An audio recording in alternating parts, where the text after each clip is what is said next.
The LA Times is reporting on a story coming out of Syria that will honestly make you want to bang your head against the wall. So apparently, Syrian rebels backed by the Pentagon are currently fighting with Syrian rebels backed by the CIA. I reserve the face-palmiest of face-palms for that.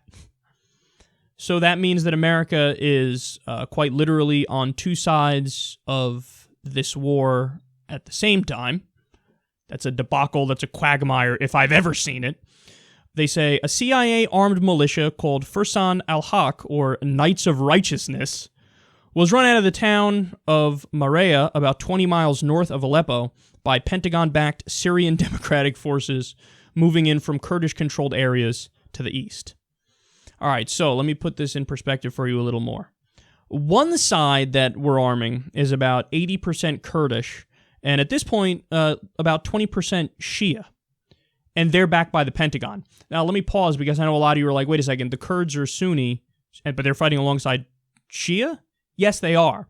Because Kurds, though originally they did not like Assad, and they hated Assad, now that they saw what happened with the rebel forces and how the rebel forces have almost totally been taken over by Islamists and jihadists, they flip sides. And they're like, okay, now we're going to actually be on the side of Assad because he's way less bad than what the rebels are.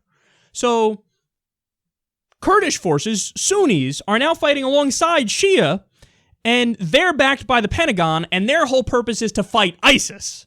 Now, obviously, the U.S. is like, fighting ISIS? Yeah. Where do we sign up? This is their stated position at the time.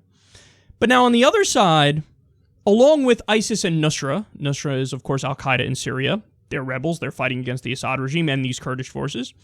There's also other Sunni militants. Sunni militants that some might be more secular and just trying to fight for a free and democratic Syria, but many of them are also Islamists or jihadists. So you have the CIA backing the Sunni militants who are currently fighting Assad. So here you see the joke that has become America's foreign policy in a nutshell. We're currently arming people to fight the Assad regime because the Assad regime we don't like because they're backed by Russia and they're allies with Iran. So we have to fight Assad because he's not our guy in the Middle East. Time for regime change. But then at the same time, we understand that many of the rebels now are ISIS and Nusra. They're jihadists. So we're going to also arm the Kurdish militants and also kind of the Shias who are fighting with the Kurdish militants because they're fighting ISIS. Voila, you're fighting on two separate sides of the same war at the same time. I don't know how anybody can look at U.S. foreign policy and go, I think they nailed it. Honestly, it's a joke. It's a national embarrassment. And you know what you're doing? You're furthering conspiracy theories, too, because in this case, the conspiracy are kind of true. So what I mean by that is the conspiracy that, like, Americans, wherever there's something going wrong in the world, Americans are behind it in one way or another. Well, in this case, yeah. We're arming both sides of the fucking war. And let's face it, don't get me wrong, I think the people in the Pentagon and the CIA who are making these decisions, they have convinced themselves, just like the executive branch and the Obama administration, they've convinced themselves, no, we're trying to do the right thing and we're standing up for justice and freedom and human rights and all this stuff. I think they believe that. I think they've convinced themselves of that. But what's a motivating force behind the scenes which never gets discussed, but it's there? The military-industrial complex. We got to build more guns. We got to build more tanks. We got to build more warplanes.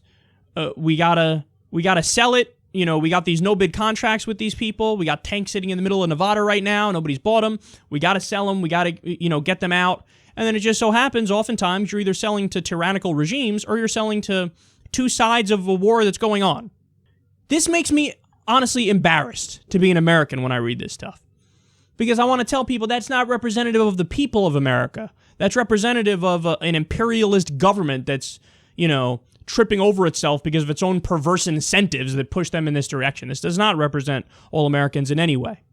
So there's obviously the bad news coming out of Syria. But now I have good news for you too. Syrian forces just took back the city of Palmyra from ISIS. That's huge. That's huge. Notice also when we talk about this, every time I read an article, when it's about the Syrian troops, When they want to portray them negatively, they say the Assad regime. The Assad regime is doing this, this, and this. Assad regime, Assad regime. When they want to portray them in a positive light, Syrian army. The Syrian army did X, Y, and Z. So sometimes when they fight ISIS, Syrian army, Syrian troops took back parts of their country. Yes. When they want to portray them negatively, Assad regime is doing X, Y, and Z. Again, this shows America's moral confusion about the situation in Syria. And understand the reality is there any side that's just flat out good? No, of course not. The Assad regime also has Hezbollah on their side. The Syrian forces also fight with Hezbollah.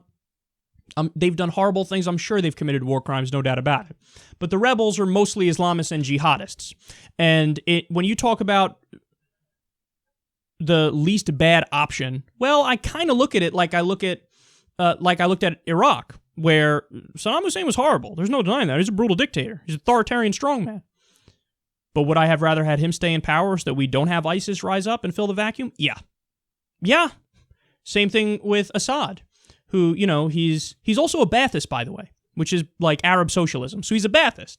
So you have a socialist constitution in Syria. Would I rather have Assad there than have a fucking vacuum filled by ISIS and Nusra? You really want to take a risk that, if you get rid of Assad, it's not going to be like the rest of the Arab Spring where there was a worse scenario that came after the fact. If America topples Assad, yeah, you're going to create another power vacuum, and who the fuck do you think is going to fill it? So, that's my general breakdown of it, but it's funny how when the Syrian troops do something like take back Palmyra from ISIS, all of a sudden all the articles say Syrian troops, Syrian army. But when we're trying to portray them in a negative light because the U.S. doesn't like the Syrian government, Assad regime is what we call them.